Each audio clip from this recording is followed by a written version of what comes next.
Hello everyone. Today we are going to derive the continuity equation. So first we will establish the physical scenario to derive the continuity equation.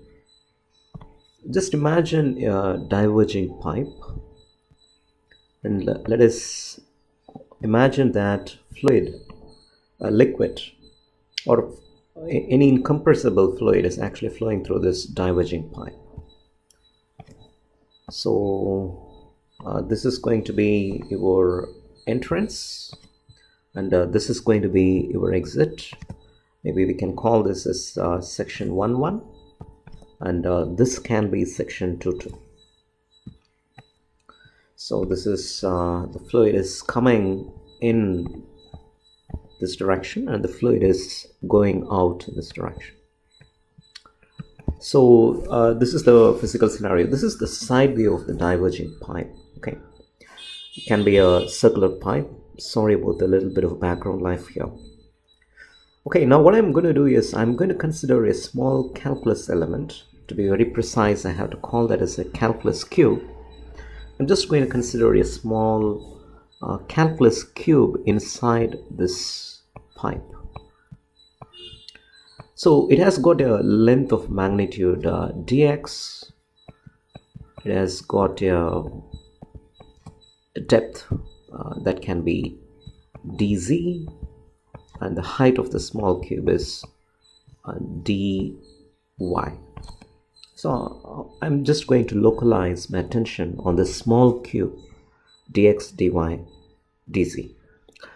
Now what I'm going to do is I'm going to consider how much quantity of fluid that is coming in and how much quantity of fluid is leaving out of the cube. And that is going to give me the quantity of fluid that is stored inside this cube.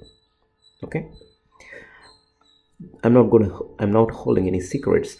If it is an incompressible flow and if there are no sources and if there are no sinks, then the quantity of fluid that is coming inside the cube should be equal to the quantity of fluid that is going out of the cube, and therefore the difference between them should be equal to 0. So that's what I'm going to do in order to derive the continuity equation, and it's going to give us some valuable, interpretable and actionable piece of information at the end. Okay, in the next page, let us draw the highly augmented and amplified view of this small cube that we have considered inside the pipe. Okay, so this is our length. It is dx. This is the depth of the cube. It is dz, and the height of the cube, it is dy. Before I even talk about the quantity of fluid that is getting inside this cube, just imagine that there is a pipe, and just imagine that fluid is flowing through this pipe. I want to know how much quantity of fluid that is flowing per second. To be very precise, I want to find out what is the volume of fluid that is flowing per second through this pipe. Let us do a little thought experiment. It's a very simple concept. You can just go ahead and say it's area into velocity if you're familiar with fluid mechanics. In case if you're not immediately familiar with that equation, then there is a little thought experiment that you can actually do. Let us say that the fluid is flowing with a velocity v. Okay. Now, in 1 second, what is the distance the fluid travels? Let us say that the fluid travels up to this distance. Maybe I can use a different color. Maybe I can use green here. So let us say that the fluid, liquid, has traveled up to the green part in 1 second. Okay, so the fluid just begins to flow and the fluid has traveled up to the green line. In that case, in 1 second, if that is the distance the liquid has traveled, then this is the distance the liquid has traveled. Okay, which means it's going to fill this region. So in 1 second, this is the quantity of fluid that is flowing in 1 second. So I can very well write an equation for that. The quantity of fluid that is flowing per second is equal to the volume of this shaded region. I have shaded in red color. It is going to be equal to the volume of the red region. And that much quantity of fluid is flowing per second. So what is the volume of this red region? Let us find out. The distance that is traveled, it is going to be, let us say, D. The cross-sectional area is A. So the volume of the region is A into D, which is the distance the fluid travels in 1 second. So this is the distance traveled per second. What do you call that? Well, you call that velocity, V. So now that gives us the flow rate, which is A into V. So that's the equation for the quantity of fluid that is flowing per second through this pipe. So that's a very generic equation. You have to keep it at the back of your mind. Now let us work out the units. The unit for area is meter squared and the unit for velocity is meter per second. So that's the physical meaning, that is meter cube per second, which means that this much volume of fluid is flowing per second. So that is the physical meaning of this equation. Now if you want, you can also find out the mass flow rate. You just have to hit this equation with density. So let us see what is mass flow rate. So this is volume flow rate. Mass flow rate is, you have to multiply by density to this equation. It is rho into A into V. So why is that? Well, if you just work out the unit, it's going to be kilogram per meter cube. That's for density. Area is meter square and velocity is meter per second. So the meter cube in the numerator and the meter cube in the denominator, they cancel each other out. You'd be left out with kilogram per second. So the expression rho AV is going to give you the mass flow rate, and the expression AV is actually going to give you the volume flow rate. Okay. All right then. So we are just going to use the volume flow rate in order to derive the continuity equation. If you want, you can just multiply by density, and you can also speak in terms of mass flow rate. For the sake of convenience, I will just stay with volume flow rate for our discussion. So let us say that the quantity of fluid that is coming in from the left side. Okay, so that quantity of fluid that is coming in from the left side, it's going to be A into V. We just derived that.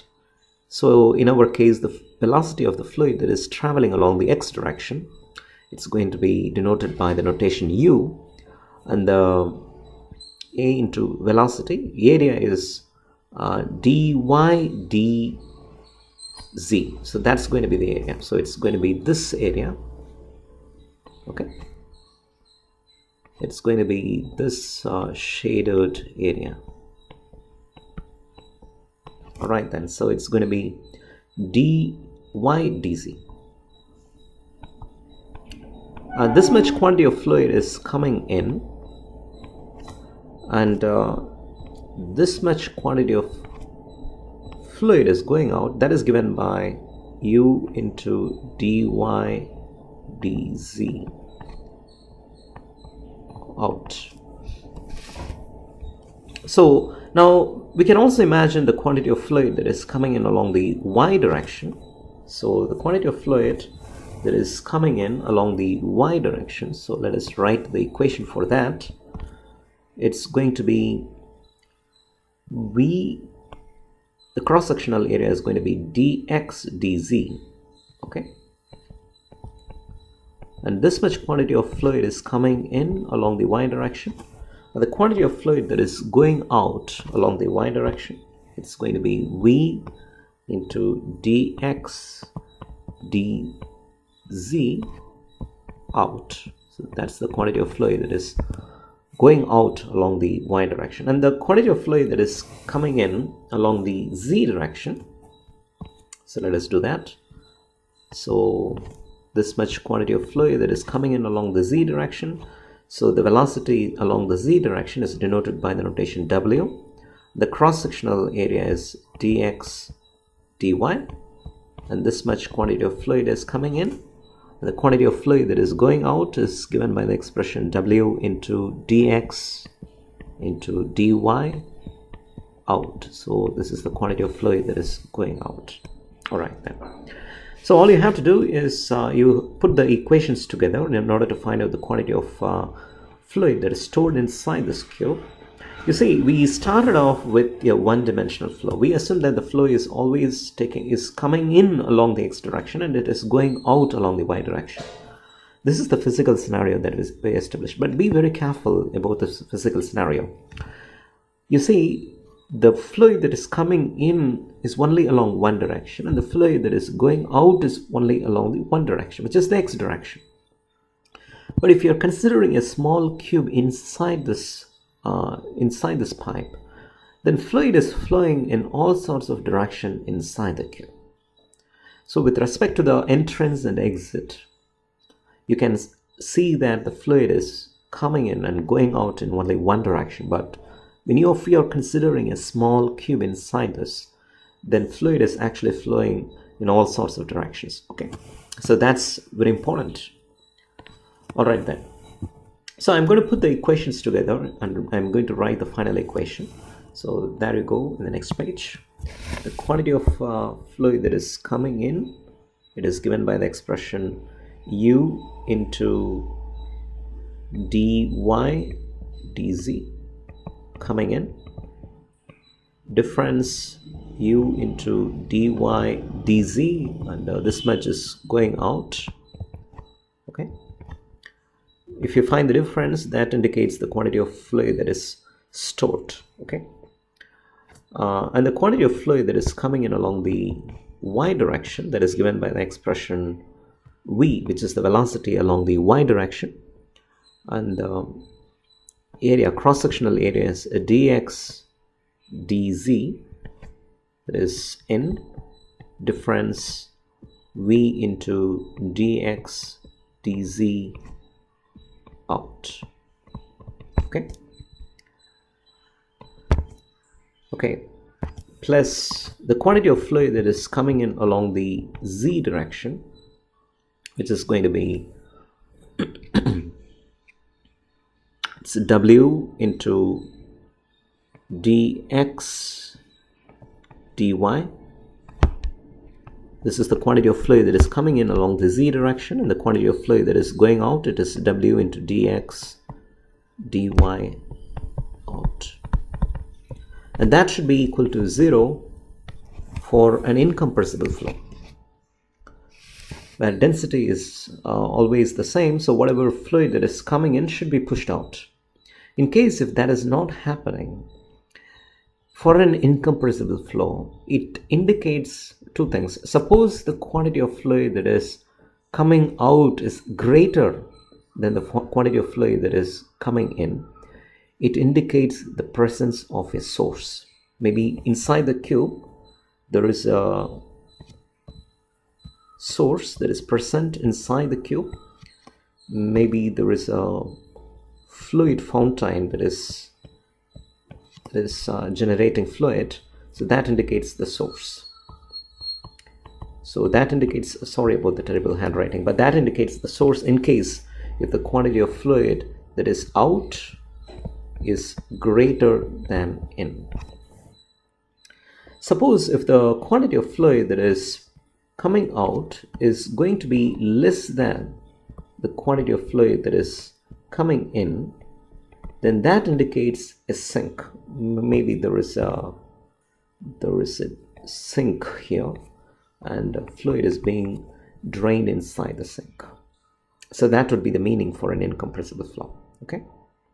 All right then. So in the next page, I'm going to put the equations together. You see, dy dz, it's a common term, so I can pull them outside. If I just pull the terms dy dz outside, So what is that I will be getting if I pull the term dy dz outside? I will be getting un difference u out into dy dz. I can write this term as the difference in and out, that is du, right? dy dz. Now I can just multiply. So this indicates the quantity of fluid that is stored inside. Of course, it's going to be the sum total is going to be 0. Okay, so this indicates the quantity of fluid that is stored inside the cube. Okay, quantity of fluid that is stored inside the cube. For an incompressible flow, it's going to be 0. We will talk about that later. But in case if there is a difference, and in case if the quantity of fluid that is coming in is greater than the quantity of fluid that is going out, so some quantity of fluid is actually stored inside this cube. So that would be the meaning.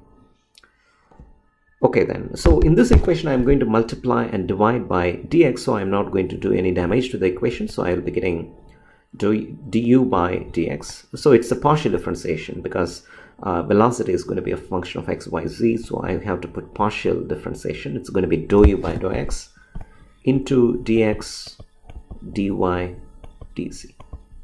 So that's what I will be getting for this first term. Okay.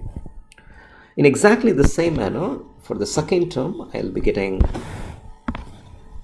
dou v divided by dou y into dx dy dz. So that's what I will be getting for the second term in exactly the same manner. And for the third term, I will be getting dou w by dou z into dx dy dz. So this is what I'll be getting for the third term. Okay, good. Now I'm going to put these two equations together. So you see, you put them together, it's going to represent the quantity of fluid that is stored inside the cube, and that should actually be equal to 0, which means no quantity of fluid is actually stored inside the cube. So we are pretty much there in the continuity equation. So in the next step, I'm just going to put all the three equations together. So to write the final equation, it's going to be dou u by dou x into dx dy dz. That indicates the volume of this cube, so I can call that as dv, plus dou v by dou y, and the volume of the cube is dv, plus dou w by dou z, and the volume of the cube is dv, and that should actually be equal to 0 for an incompressible flow, provided there are no sources and there are no sinks. I can pull this dv outside this equation.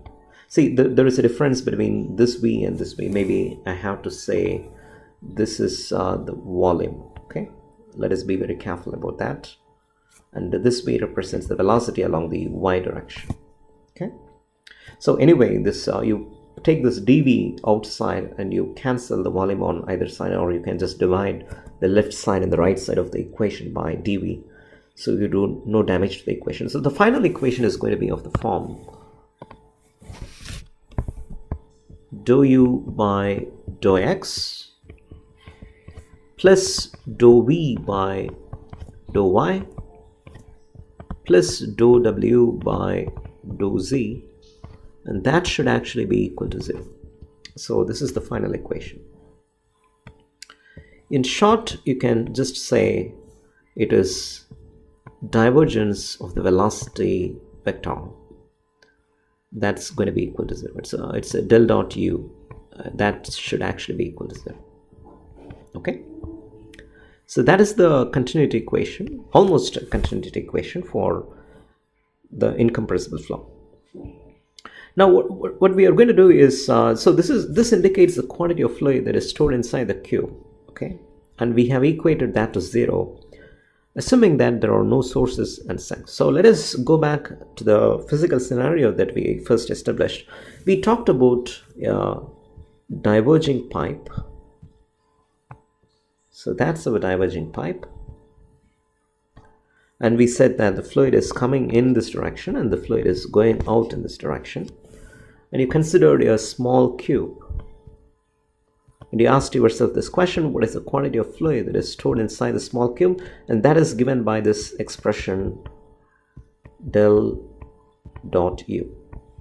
Don't get confused with this del dot u. It's just a short form of representing this equation. That's it.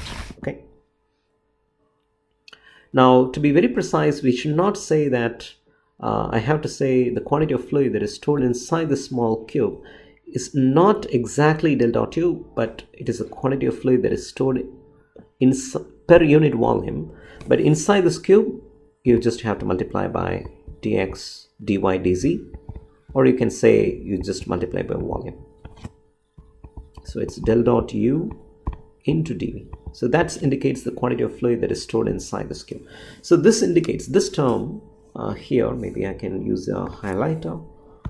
This term here indicates the quantity of fluid that is stored per unit volume, because here in the previous step you divided the left side and the right side by volume. So that would mean that the quantity of fluid that is stored per unit volume. So let us be very precise. Okay, so here it indicates, this term here indicates the quantity of fluid that is stored inside this cube. Okay. Now, what do you do if you want to find out the quantity of fluid that is stored inside this pipe, inside this whole pipe? So what do you have to do? You want to consider one more cube and add it, and you want to consider one more cube and add the volume that is stored, which means that you want to consider all the cubes and you want to add all the terms, okay, until it populates the entire cube. So that's what you have to do. Or you can simply say this is what you have to do, which means that you have to add all the cubes, right, in order to find out the total volume that is stored inside this pipe. Or you can simply say you have to sum all the cubes. So that is the meaning, right? Sum all the cubes. So find out the quantity of fluid stored in individual cubes and then sum them up. So that is the meaning. Newton would take this first letter S and he would write it in this fashion. That is Newton's way of writing S for summation. And sum all the volumes, which means the expression for volume is del u into dv, right? It's a triple integral because you are summing up with respect to the volume. So it's a triple integral. Or you can simply say it's summing up with respect to x, y, z, or you can simply say it's volume integration, right? Del u dv. And that should actually be equal to 0 for an incompressible flow. Okay then, so now the important point here is that you can now apply Gauss divergence theorem that converts the volume integration into area integration. So let me apply Gauss divergence theorem here. So in the next page, you can see Gauss divergence theorem is saying, suppose you have a vector f, right? And you are just integrating this vector f, right? The divergence of the vector with respect to the volume, right? And the Gauss integration is saying that you can convert this into a surface integral, area integral. So you can just say it's f vector dot dA over the entire surface, right? So it's a surface integral. This is what Gauss divergence is saying. So let us look at the physical meaning here. So I'm just going to apply Gauss divergence theorem now. So I would say in our case it is integral over del v. So it's a velocity vector with respect to volume. So this is volume, and that should actually be equal to, you just convert this volume integral into area integration with respect to the area. And what is this area? See, look at our physical scenario. Let us clarify the physical scenario. This is the physical scenario. It's a diverging pipe. It's a diverging pipe. So, which means that the quantity of fluid that is coming in this direction and the quantity of fluid that is going out in this direction. So you have only two areas that you have to bother about. One is this area and another one is this area. Assuming that the cross section of the pipe is circular, and this is another area. So you just have to bother about this cross-sectional area and this cross-sectional area. And only you have to bother about these two areas. The other areas would not make any sense, right? Yes. Which means that the normal vector with respect to those areas are just going to be equal to 0. Maybe this is the normal vector with respect to the first area. Let us say that it is n1 cap. That represents the vector that is normal to this area, and the normal vector that is perpendicular to the second area, and that's going to be n2 cap. Okay. Now I can simply take this equation. I can write it as two areas. It's the sum of two areas. The velocity that is going in along the first area, we will call that as v1. And with respect to the integrating with respect to the first area, so you take all the velocity. So if you want, you can, if you view in this direction, so the type of shape that you will be seeing is it's this shape, right? Just view it in this direction. This is the area, and the small area is dA, and the velocity that is flowing inside the normal vector is going to be n1 cap, and the velocity is going to be, let us say, v. It's you can just denote it as v, not 1. I need not necessarily be calling that as 1. Maybe it is VA, right? If you take the next area, it will be VB, and the next area it will be VC, so on and so forth. So finally, if you integrate, you are just going to write it as, so say the total sum as V1, which means that you are talking about the average area. Okay. So if that is the case, if you're only talking about the average area, assuming that the area is, assuming that the velocity is just going to be constant, right, throughout the surface area, right, all the velocity is going to be constant. Let us denote that as V1. In practical purposes, it's just going to be the average area.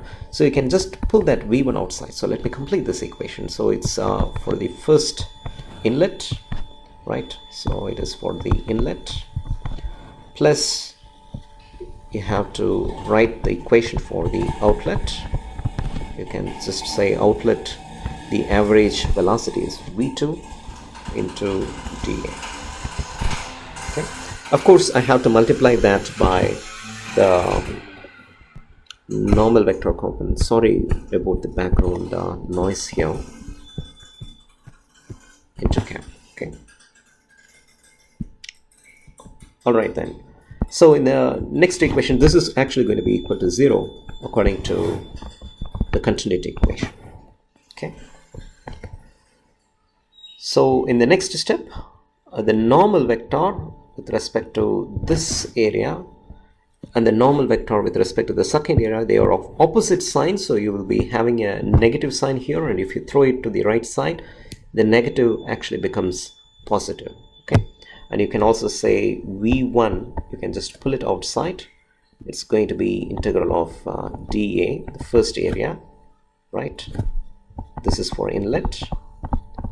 And if you throw the negative sign, because this can be of negative sign, because the normal vectors, they are of opposite signs with respect to this area. So this normal vector can point in this direction, and this normal vector can point in this direction. So since the vectors are of opposite sign, there will be a negative sign. You throw it on the other side, it becomes positive. So on the right side, you will be having V2 into integral, it is outlet dA. So what is the total area? That's the question. which means you sum all the small areas, you will get the total area on the entrance. So that will be V1 A1, right, the total area, and that should equal to, if you sum all the small areas here, dA, and if you sum them all the areas, you get A2, and here you have V2. So I can write this equation as A1 V1 is equal to A2 V2. Okay. So whatever quantity of fluid that is coming in from the left side should be equal to the quantity of fluid that is going out on the left side. We know what is the expression for A. It's the expression for volume flow rate, right? If you want, you can just convert that into mass flow rate. You just have to multiply by density. So it will be rho A1 V1 is equal to rho A2 V2. So this is going to tell us that the mass of liquid that is going in from the left side should be equal to the mass of the liquid that is going out on the right side. So if you want, you can just include the suffix 1 here. So okay, fine. So what does it indicate? So here we go. If the quantity of fluid that is coming in from the left side should be equal to the quantity of fluid that is going out on the right side, then you see, because here, if you look at this expression, A1 V1 should be equal to A2 V2, and we can definitely see that A2 is greater than A1.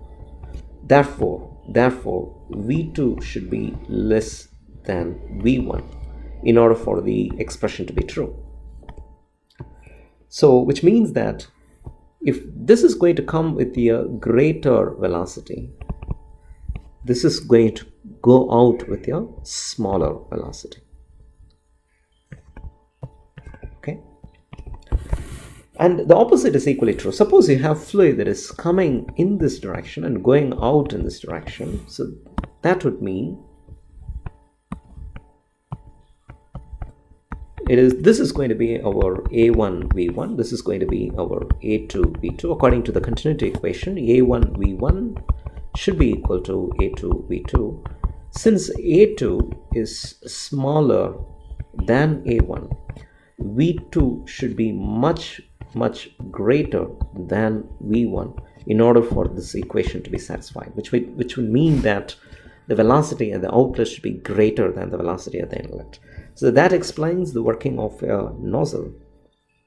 Okay, so hope in this case the pressure energy is converted into velocity, and in the previous case the pressure actually sort of builds up, right? So there is a gain in pressure, and in this case there is a drop in pressure. So that explains the working of velocity. So this is continuity equation, A1 V1 is equal to A2 V2. So one equation that you have to keep at the back of your mind, it's very important, is this equation, that is divergence of U is equal to 0. Keep this equation at the back of your mind, and also very importantly, you have to keep this equation in your mind. Okay, this represents the quantity of fluid that is stored per unit volume. If you want to find the quantity of fluid that is stored inside this element, you have to multiply by dx dy dz, and if you want to find the total volume, just integrate. Okay, hope the physical meaning of all these expressions are clear. If you just don't review and revisit the mathematics, your synaptic connection just prunes apart in days or weeks. So important thing is to review and revisit the mathematics so that you develop sufficient friendship with these equations, and you can just recall these equations to the point of automaticity. So thank you all for your patience. I really appreciate your patience. Thank you so much.